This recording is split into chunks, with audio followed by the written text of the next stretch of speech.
To our first responders, I'm in awe of you. I'm in awe of your courage. I'm in awe of your strength. I'm in awe of everything you do for each and every one of us. You saw a crisis, and you said, what can I do to help? And our response teams are doing everything in our power to rescue and recover the victims of this collapse, literally as we speak.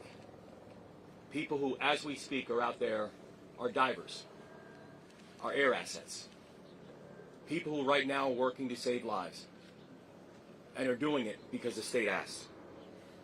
And we will update the public as the work continues. To our partners inside and outside of government, I know this has been a long night. We started coordinating immediately after the Key Bridge collapse. We've been standing together every step of the way, from our county leadership, to our city leadership, to our state leadership, to our federal leadership. And I'm grateful to call each and every one of you not just colleagues, but I'm grateful to call you friends. And to the people of Baltimore, and each and every one of the 6.3 million Marylanders who call our state home, I recognize that many of us are hurting right now. I recognize that many of us are scared right now. And so I want to be very clear about where everything stands. We are still investigating what happened, but we are quickly gathering details. The preliminary investigation points to an accident. We haven't seen any credible evidence of a terrorist attack. Our administration is working closely with leaders from all levels of government and society to respond to this crisis, and not but just by addressing the immediate aftermath, but also by building a state that is more resilient and a state that's more safe. That is our pledge, and that's our commitment, and we're going to keep that commitment. And lastly, to the victims of this tragedy and their loved ones, all of our hearts are broken. We feel your loss. We're thinking of you, and we will always be thinking of you. We pray for the construction workers who are on the Key Bridge, and we pray for everyone who has been touched by this tragedy, and their families, and all of their loved ones. But Maryland, we will get through this, because that is the Maryland spirit, and that's what Maryland is made of. We are Maryland tough, and we are Baltimore strong. So in the face of heartbreak, we come together. We embrace one another, and we come back stronger. That's what we've always done. That's what we'll continue to do. And that's what we're going to get done together. And we're going to pray for Baltimore. And I'd like to turn this over to Senator Van Hollen, who's done a remarkable job in our fellow delegation in providing support. So thank you, Senator. Thank you, Governor. As the Governor said, we come together. We come together in Baltimore. We come together in Maryland. First of all, our hearts go out to all those who are on the bridge and their loved ones. We pray for them. Our gratitude goes out to the first responders who, as we speak, are out there continuing to conduct search and rescue operations. I want to thank the Governor, the Mayor, the County Executive, all the people gathered here as part of Team Baltimore and Team Maryland. And the federal government is with them as a partner. The Coast Guard, as we speak, is also part of this mission. Coast Guard cutters, Coast Guard aviation assets. I spoke twice today with Secretary of Transportation Pete Buttigieg. Pete Buttigieg has pledged that they will do everything they can to very quickly release emergency response funds for this important project. The National Highway Transportation Administrator is on his way to Baltimore if he's not here already. They will be releasing those early funds once all the parties are fully engaged. Second, the National Transportation Safety Board. I talked to the chair this morning. She and her team will be conducting an investigation of what happened. And finally,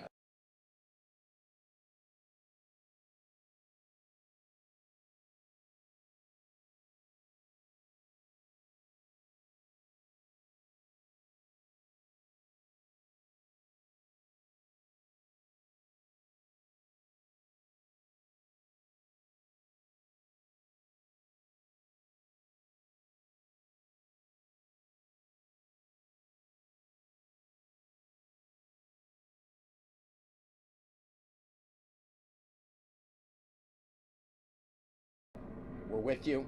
We love you. We will get through this together. Thank you, Governor.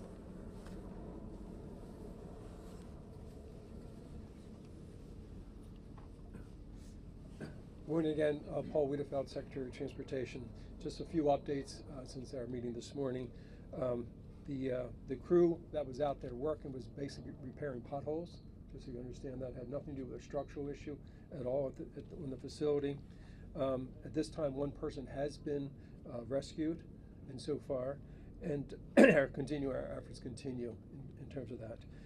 Engineers are on site right now, determining both some of the structural issues, obviously some of the debris field, and we'll start to work that, but we'll work hand in hand with the NTSB before we take any further action in that area. With that, I did want to introduce the FBI for a few comments as well. Hello, my name is Bill Del Bagno. I'm the special agent in charge of the Baltimore field office. First and foremost, I want to say that our hearts go out to everyone that is impacted by this tragedy, especially the victims and their families. On behalf of the FBI, I would like to say that we are with you, we're with Baltimore, and we're with the partners every step of the way. The FBI, on very first, looking at and assessing this matter from an investigative standpoint, I want to be clear that there is no specific or credible information to suggest that there are ties to terrorism in this incident. The FBI has been part of this response from the beginning. We came within 1 hour to the command post and quickly lashed up with our very strong partners all along the way. We will bring whatever resources that the FBI has to bear. We've already brought our crisis response, our victim services, and just recently our underwater search evidence recovery teams are on site. And we will continue to provide all those resources as long as it takes. And as the investigation goes on, we will take it to its logical conclusion along with our partners. To the people of Baltimore, to the public, I ask you to be patient as we go through this and as information becomes available to us. And lastly, I want to say thank you. Thank you to our partners. Thank you to everyone who in the FBI and counts on the FBI. We will always bring what we need to the people of Baltimore, and we are with you. I'd next like to introduce the Coast Guard. Good morning. The Coast Guard is still actively searching at this time. We are using response boat crews from 2 of our local Coast Guard stations, one of our helo crews from Air Station Atlantic City, and also one of our cutter crews on one of our 87-foot patrol boats. We will continue to work with our local, state, and federal partners during this tragedy. Thank you.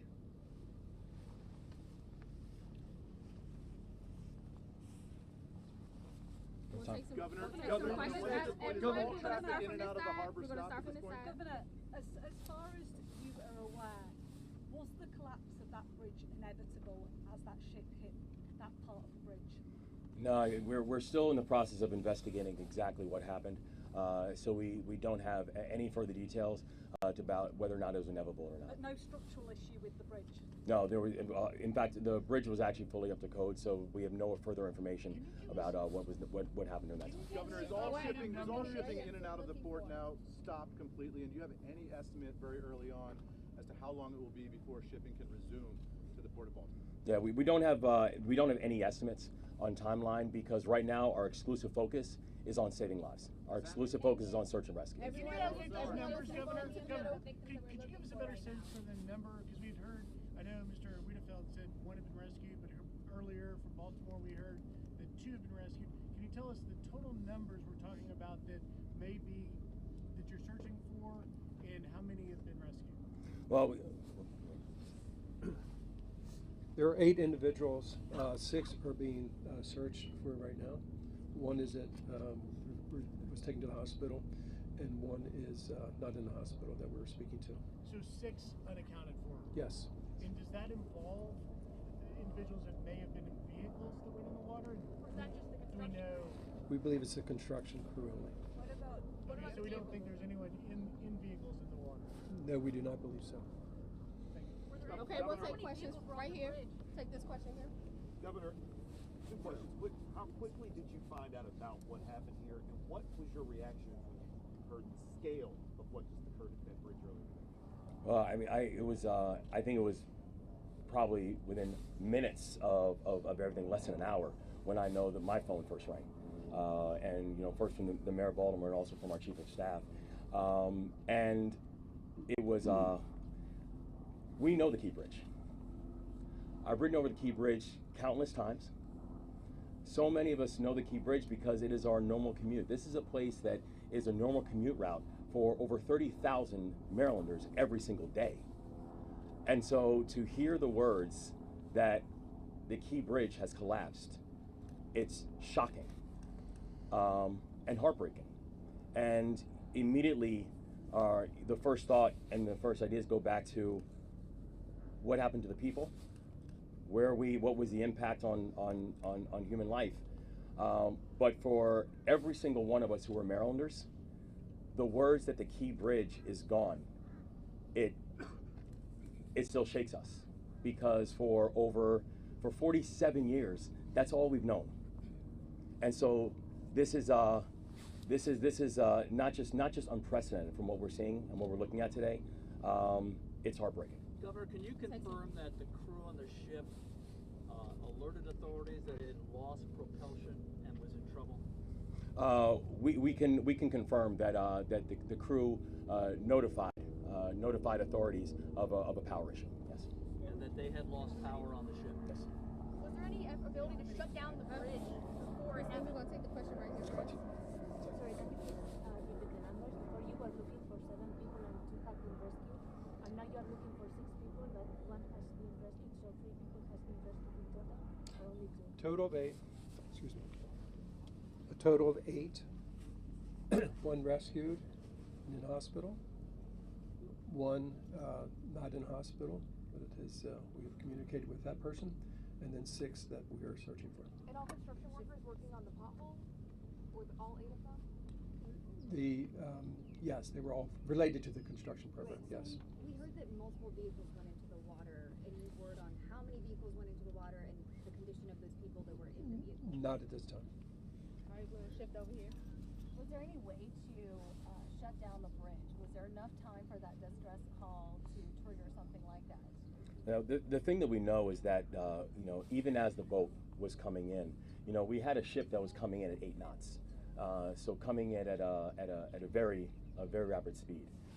We do know that the investigation is currently going on, but I have to say I'm thankful for the folks who once the warning came up and once notification came up that there was a mayday, who literally, by being able to stop cars from coming over the bridge, these people are heroes. They saved lives last night. Right, So Ben. they were able to stop traffic? The focus is on rescue now and humanity. But looking forward, is there any vision for how long it could possibly take to remove the wreckage, to rebuild, and how it could possibly be done? Can you look into the future at all at this point? This is going to be a long-term build. It's going to be a build that's going to require every facet and every aspect of our society. It is something that I can tell you we are going to get this done. We are going to make sure that this is not just rebuilt, but that we are going to rebuild in a way that remembers the people who this tragedy has impacted, and also do it in a way that honors the community that it serves. But right now, I could not give you any form of estimate on timing or cost. Right now, my and all of our exclusive focus is we're just trying to save lives. Can the mayor talk on the state of emergency locally, please? Yes. Yes, thank you. Listen, we know the governor issued a state of emergency, but we at the local level felt the need to do that too, because there may be some things that we have to encumber with our fire department and other agencies that we'll be able to pull down support for as we all work together, again, as we're focused right now on saving lives and working through this unspeakable tragedy. In the interim, I know that there's obviously the focus is on the rescue and the recovery, but this is such an important thoroughfare here in Baltimore for drivers, people trying to get around. How are they going to be able to manage while that is also going on? Yeah, so we've also already been in touch with people about alternative routes and ways people can navigate now that this tragedy has happened. And I don't know, Secretary, if you want to speak to that as well. Just to give you a sense of scale, roughly about 35,000 people a day use that facility. About double that use the Harbor Tunnel, and double that again use the Fort McHenry Tunnel. So basically, we don't have those two other options. We'll make sure that we have as much personnel out there to deal with any incidents, because as you know, that can cause the backups very quickly. And we will basically put out a lot of communications on different alternatives. We're also looking at transit alternatives as well. What role will the legislature play in this response? What role will the legislature play in this response? Are there any policies, any state funding that's going to be freed up in the coming weeks? Oh yeah, no. So we are in fact, we have our Senate President here. We have members of the legislature here. The legislature is going to have a role in all of this, as will our local elected officials, as will state officials, as will the federal government. Everybody is going to have a role in terms of how we think about the rebuild. Governor, how long do you expect shipping to be closed down through the port? Do you have any estimate in terms of the port here? We don't at this point. But we don't at this point. Ships are going in or out at this time. Correct. Yeah, we don't have an estimate on timeline as of yet. Our focus really is right